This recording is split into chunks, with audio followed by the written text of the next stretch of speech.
Today is World Suicide Prevention Day, and I wanted to have a conversation with somebody who I met recently who has been kind enough and brave enough to share their story. If you don't mind, can we go back to 2021? Sure.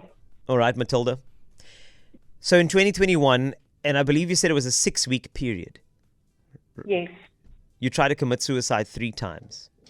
that's right. Tell me about going back to those 6 weeks, and I know it can be tough. What goes through one's mind at the time, if you can recall, that led you to believe that the world would be a better place without you? Well, firstly, I had walked out of an 18-year abusive marriage, and all of a sudden I was a single mother with 3 children, and I had moved into my mom's place. I was in therapy at the time, and wounds were being opened that I had forgotten about. So I kind of felt that instead of the therapy helping, it was making me feel worse, which now I know is part of the process, but at the time it didn't feel that way. I started feeling like a burden to my kids, to my mom. I felt like a burden at work. I was at my lowest at the time. I thought like I'd even written the letters for my kids to explain why I did it and put out what I wish for them going forward in life in these letters. I didn't see the day of tomorrow. There was no tomorrow for me. There was no next week. There was just, it was never planned. Every attempt that I took was an impulsive attempt. Although I had written the letters to the kids, my first attempt was on the 18th of February. When I woke up that morning, I never thought this is the day that I'm going to try and commit suicide. But as the day prolonged, and just feeling not good about yourself and about your circumstances and everything, by the time the end of the day approached, I was on lithium tablets at the time. I took as many lithium tablets that I could, with the hope of not waking up the following day or not waking up at all. And the same happened with the second and the third time. I remember the second time I was home alone.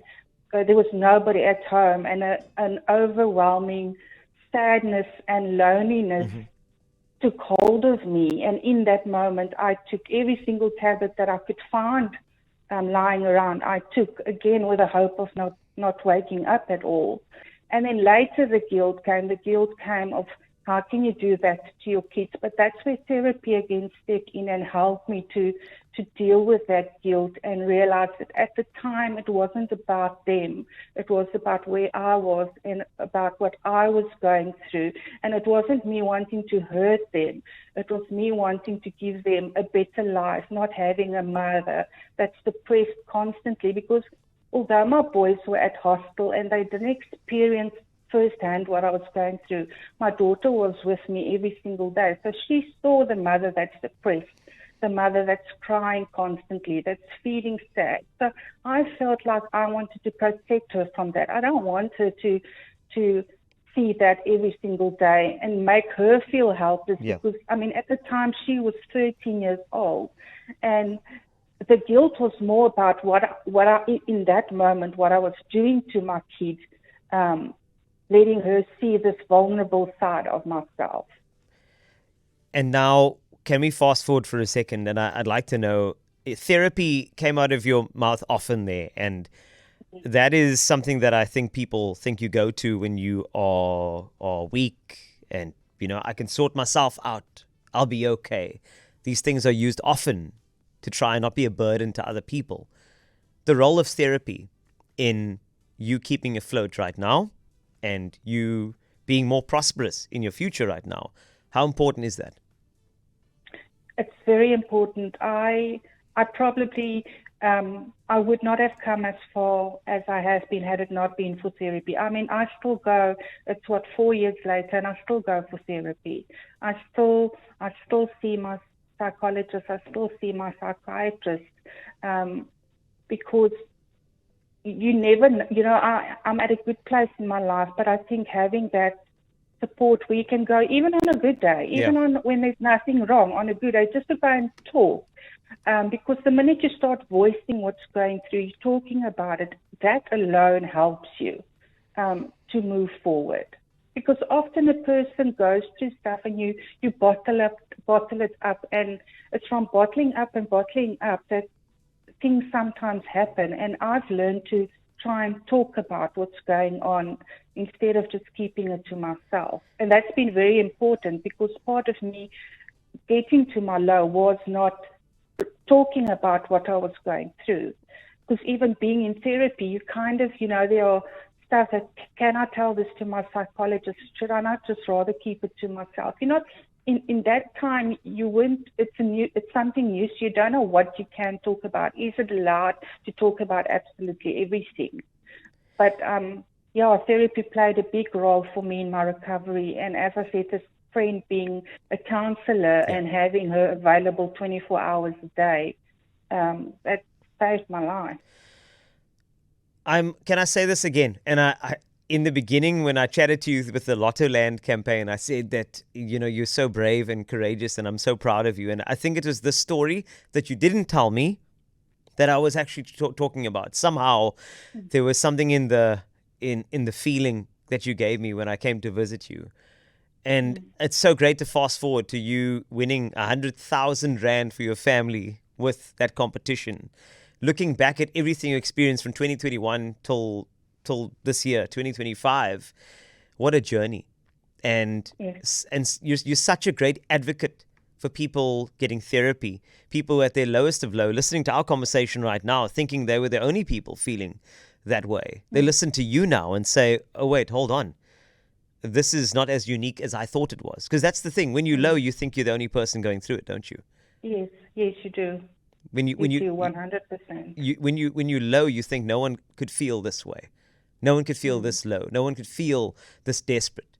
Therefore, and you also feel ashamed for feeling that way. Yes. There's a certain amount of shame that comes with feeling that way.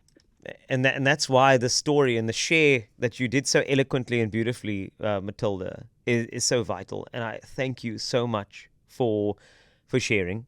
And once again, I'm so proud of you. I'm so proud of what you've achieved so far. I'm looking forward to the next steps in your journey, which is that new place, your kids knowing that their mom's cool and they can move on in their respective futures as well.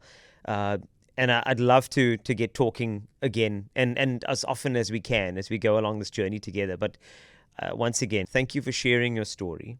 And thank you for really just being a loudspeaker on therapy and what it can do. For somebody like you in 2021, 3 attempts to take your life. 2025, 100,000 Rand winning on a radio station's competition and moving forward beautifully like you are right now. That's what people need to hear. Thank you for sharing. We need more people like Mathilda to speak up, because when someone has attempted suicide, it's often surrounded by so much shame and secrecy and that stigma. And when survivors share so openly, it helps us to normalize those conversations about mental illness, and it encourages others to seek support and without that fear of judgment. But it also creates that connection and that hope for those that are struggling. So when they hear someone who has walked that similar path, they realize that it creates that comfort and that reassurance that I too can get through this. I am not going through this alone, and that there's some sort of hope, I am so proud of Mathilda. That was so incredibly brave of her.